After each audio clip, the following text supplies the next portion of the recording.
Hi everyone, it's Elaine Hamilton from the Reiki Center, and the topic for today is self-esteem, self-worth, feeling good enough, the usual culprits, really. And this came from a conversation with a friend of mine, and we were just talking about kind of the irony of it, really, that I think all of us walk around with some level of self-esteem or worthiness issue. It seems to be a human condition that we all kind of walk around trying to hide maybe our lack of self-worth or openly admit it and play small because of it, or it comes out in so many different ways. It's like one of the ways that always makes me laugh is that public speaking is more feared than death. I actually don't think that's true. I just don't think people think about death the way they think about public speaking. But it gives you an indication as to how terrifying it is for most people to bare themselves or become vulnerable in front of others. And a lot of this stems from our own personal feelings of being inadequate, not being good enough, not doing enough, not, it's always about enough. It's not enough. It's not enough. And I know I've talked about this, like one of those topics that comes up a lot in my videos. Um, but here's just some thoughts around how to counter it so that, or not really counter it, but how to maybe live with it, right? It's a human condition. Everybody feels unworthy. But if you look around you at children, or you look around very young children, so under 3, you look around at babies, you look around at human beings who are born into this world and they're fresh and we haven't programmed them yet and we haven't got our dirty little hands on them yet and kind of put in all of our controlling and very unhealthy thought patterns into them yet. And so in a sense, they are very true to origin. And when you look at children, they are simply joyful and curious about being alive. There's a joy that comes from them. There's a curiosity, and it's the curiosity that I feel that we can gain back. And then by gaining back that curiosity, then we can start gaining back the joy as well. And that is the simple joy of being alive. And understanding that these children, when they come into the world, they do not have to prove themselves. Their life, their ability to just live and be is enough. So when you go straight back to origin, as a child, when you were first born, you being alive was enough. You being, that just curious and open and there. I mean, just being there was enough, right? And so it's really to consider where that changes, like, and why. Why does that change? Why is it not enough for us just to exist and breathe and be here? Why do we have to feel that we have to contribute in a certain way all the time in order to feel worthy? So why isn't it good enough that we can just sit and relax with a book? Or why isn't it good enough that we can just go for a walk with nothing to do but go for a walk? Now, I know there are certain people in different life stages where this is fine. Like when you're retired, it's kind of expected. But for most of us, when we're in our so-called productive years, even those of us, if you're at school or you're at college, and it's this idea that when you are relaxing, then somehow you're being lazy. Now, that kind of thought pattern, and obviously it's a balance, right? Because in a sense, there is a need to be productive, because otherwise you're not going to make a living and you're probably going to you're going to be homeless with nothing to eat and all that. So there are practical considerations. So I'm not for a minute saying, oh, just sit around and do nothing. But What I'm suggesting is that you um, separate the feeling of unworthiness or self-esteem or not feeling good enough, not feeling worthy enough, whatever it is, from the activities. Because what tends to happen is that when you lump them together, and this conversation with my friend, we were talking about this because sometimes when you have feelings, you might get a compliment from somebody, and because you don't feel worthy of receiving the compliment, then you kind of either push it back or you feel somehow, oh, okay, they gave me a compliment. That's nice, but I can't really take it in. Like I can't, it still doesn't make any difference to my self-worth. And then you might feel, oh, I really need to work on my self-worth, right? Like I have to be worthy before I can go out and be successful or be more worthy of success. I don't know. Like there can be some really weird thought patterns that start going around when we start to really think about this. So my suggestion is we really start thinking about this. So why is it that we feel that we need to drive ourselves? And what is left when you start to really peel back all those layers, right? Does it really mean that you stop doing everything? Or does it mean that you stop doing some things? And I think that's a really interesting kind of exploration to do for yourself. How much of the stuff that we do is so that we can feel worthy, or how much of the stuff that we do for other people in particular is so that we can feel useful and worthwhile and like, oh, this is my purpose, this is my meaning in life. Because then when that gets stripped back, eventually we are all going to age, we're all going to retire or be unable to work to the same capacity as we used to. And I have to say that, like the people that I help, a lot of them hit a crisis point when that happens because all of their so-called meaning or worthiness or everything is external. They're thinking about what other people think. So it's a little bit like the public speaking. Why is that so terrifying?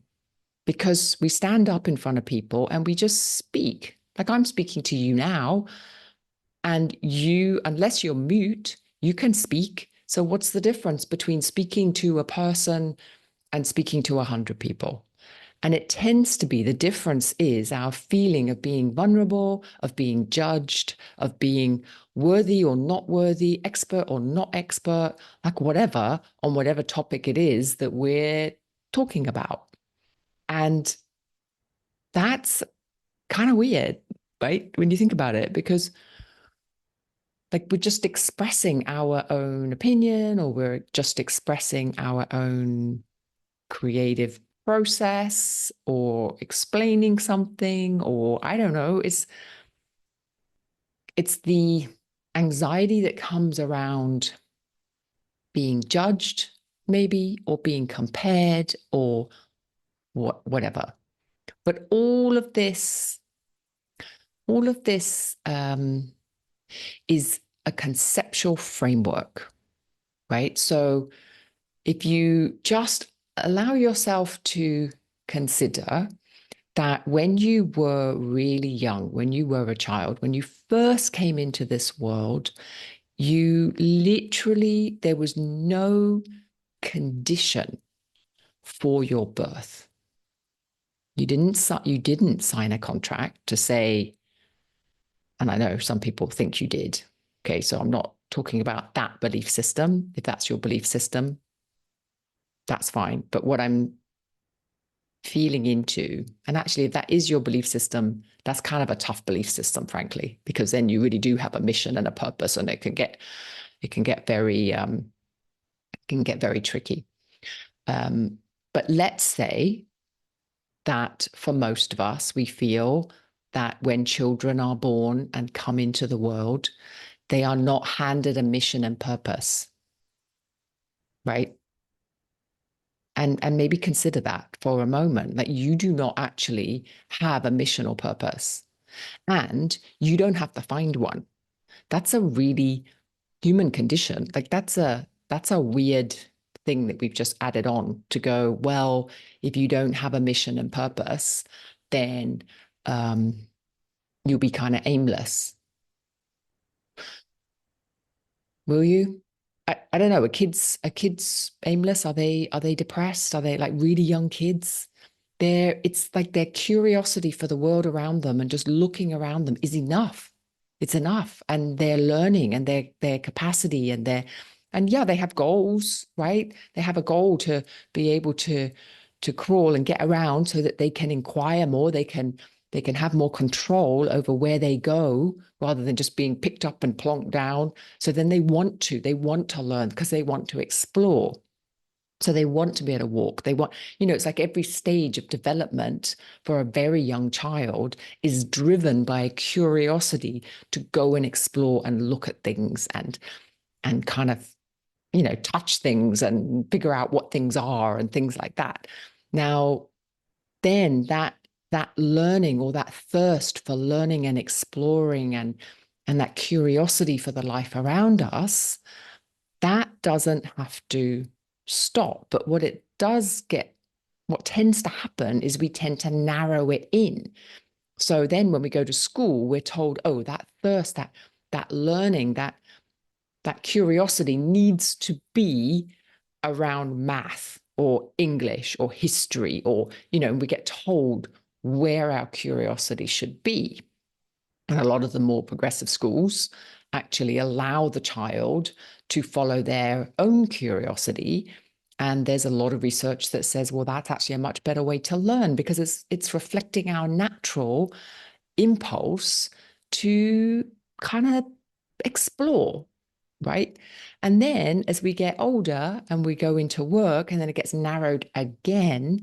And of course, we've got our family traditions, we've got what our family belief systems are around work and hard work and money and all this kind of stuff.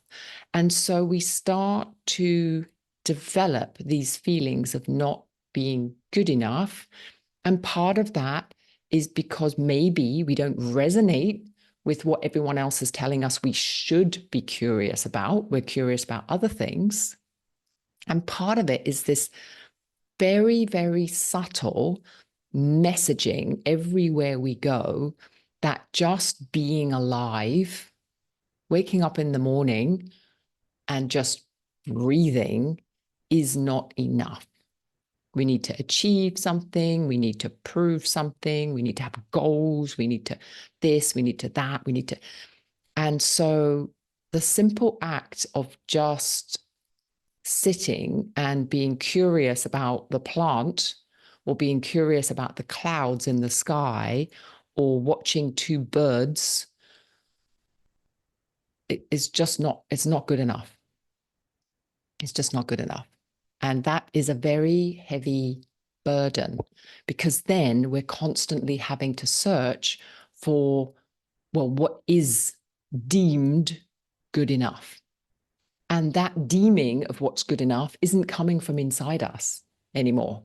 Like we've just given that away. We've given that power away. And so we're searching externally for some kind of guidance as to, well, what should my purpose be? What should where should I find meaning in life if being alive isn't good enough? So if simply being alive isn't good enough, then what is? And so then comes the need for validation, for the need for approval. It's like, and then it's kind of like, well, how do I get that? And what's enough? Like when have I made it? And when will I be worthy enough? You know what I mean? Like you can see how this all grows and grows because as soon as we give away our power to simply be enough, just as we are, just doing whatever it is we're doing at this very moment, that's enough. As soon as we give that away and we start to think that's not enough, then we need to start thinking, well, what is enough? And internally, this is where the dissonance happens because internally we know being alive is enough. This is enough. But our mind goes, no, it's not. No, it's not. No, you got that wrong. So we start gaslighting ourselves. And, and then we're like, oh my God, I really don't know because I thought this was enough, but apparently it's not. And we're told this over and over and over again. So then we start bullying ourselves to say, this is not enough. This is not enough. And even when people are giving us feedback, we're doing a great job. You really helped me. It's like this product is fantastic. What you're doing is amazing. When we start to get that feedback, there's a part of us that is able to take that in, maybe. Like many of us are terrible with compliments. We can't take it in because we're thinking, nope, that's not enough. That's not enough. But then if you can get to the point where you can just absorb that, but most importantly, is bringing your self-authorizing principle back into yourself, is back into yourself. Like even now, just sitting here, like what is not enough about this? Like right here now, just wherever you're sitting, looking around, what's the problem? What's not okay? What would be more okay if you proved yourself a bit more? Like, you can start really going around in circles with this stuff. But it's really important to start to challenge some of these assumptions. And the first assumption, the deep core assumption is I'm not enough just being alive.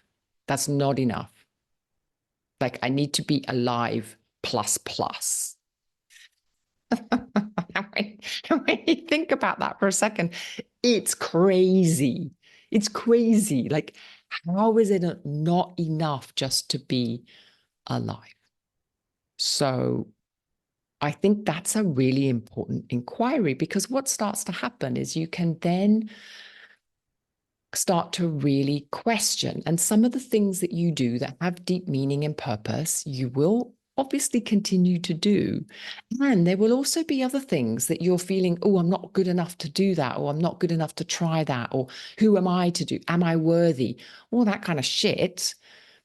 If you drop all that, then you'll probably find that you will have more curiosity and courage to try things that previously you might have stopped yourself, or you might have used as an excuse, this idea that I'm not good enough, I'm not enough, I need to learn more. That's a real common one, right? Like I get that with my teachers all the time. Like, I'm not good enough to teach. I'm not good enough to teach other people.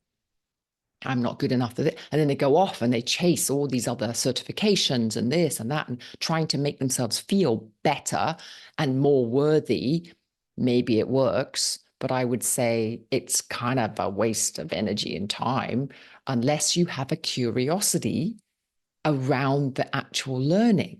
But if you're doing it to make yourself feel better or feel more worthy or feel more like less judged, or whatever the background agenda is, if you have one, then that creates like a level, almost like an excuse level. It's like, oh, I can't do this until I've done this. I can't do this until I've done that, because I'm not good enough yet.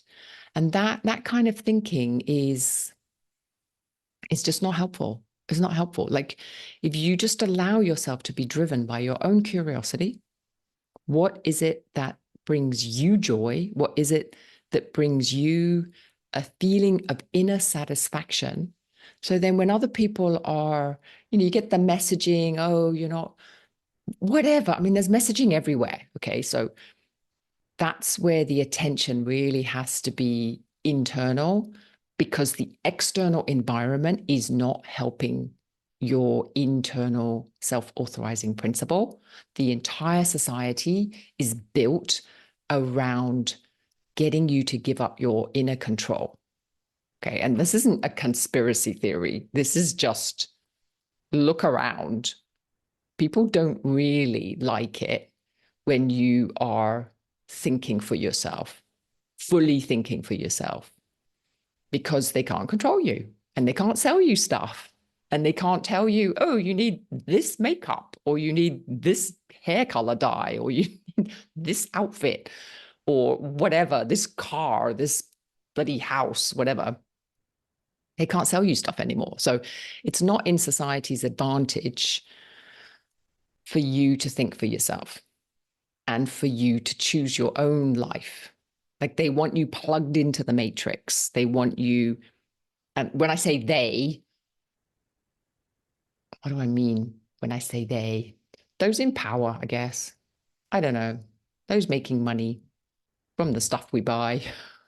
I don't really know. Maybe they don't know either. Who knows? Like maybe nobody knows. But the one thing that I would say is that when you start to reclaim your own inner curiosity and you start to do things from a place of curiosity and wonder, and you start to come from that position, then whether you feel worthy or not, whether your self-esteem is good or not, these just stop being questions. It's like, what does that got to do with anything? As a human being, I kind of know that I'm never going to feel worthy of whatever. I don't even know, but what that is or where it comes from. But I don't pay it much attention because I'm like, well, okay, that's just one of my weird human conditions, of which I have many. But that doesn't define anything.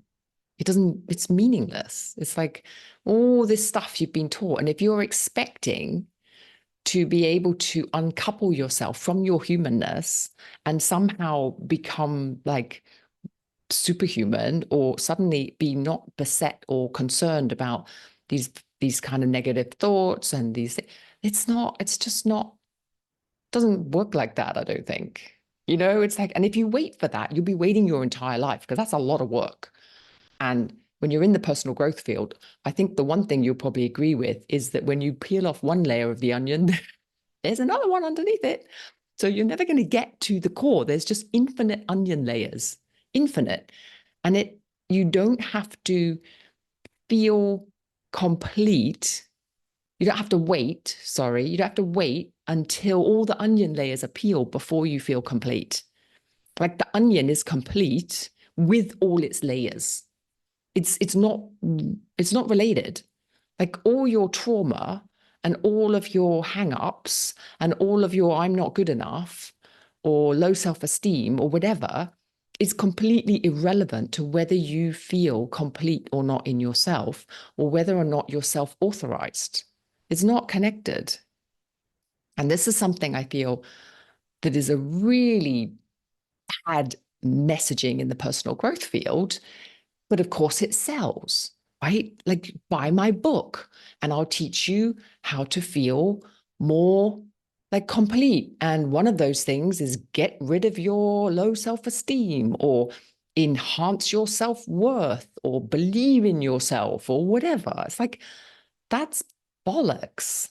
It's all bollocks. And for those of you who've been trying this methodology, you know it's bollocks because it doesn't work.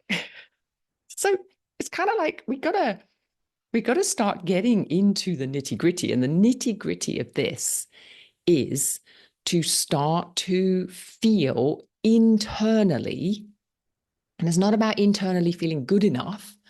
It's just internally, what is that life force? What is that impulse? Like what's coming out of there? Where is the curiosity? Where is the feeling of what you want to do? And if that feeling is, I want to sit and read my book, do that. You know, if it's, I want to go for a walk, clear my head, do that. If it's, I want to build a multi-million-dollar company, great. It's like, but just starting to get clearer and clearer and clearer as to what's the agenda driving it. Like, am I internally curious? Or am I externally driven by this never-ending need for approval, validation? Am I good enough? What is good enough? I need to get this, I need to get that.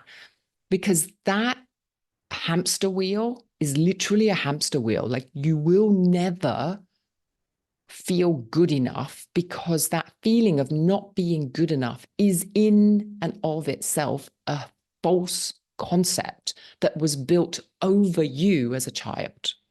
Okay, so when you were first born, you didn't have that and you didn't need it. You did not need that. You look at any child, they're perfectly content, perfectly happy. And then once the layering starts, which starts quite early, by the way, so I'm talking about under 3, right? You can start to see some fairly disturbed 3-year-olds. And it's like that layering, that conceptual layering starts to happen very, very early on. And so our job is to ignore the layering. Yeah, sure, you might do some work with it. Some of it might release, whatever. It's always nice to have lighter layering, for sure. Less onion layers is probably a bit of a lighter way to walk through the world. But don't let that stop you. Like, you can't remove the layering completely. So don't even bother. It's like, just focus on your internal impulsing. It's kind of like, what's the curious child in me interested in, and follow that, right? Follow that. And then the rest of it will follow along behind you, or it just becomes less relevant. Like, you just don't think about it so much. It's just kind of like, all right, so what? So I have self-worth issues. So sometimes I find it difficult to take a compliment. So oftentimes I feel that I haven't done enough. And so what? You know what I mean? It's like, just stop paying it so much attention. It doesn't run your life. It's not relevant to your core essence of being, and it's not relevant to your life force energy at all. Like, the life force energy doesn't give any shits about that. And so the only person that's putting on the brakes, waiting, is you.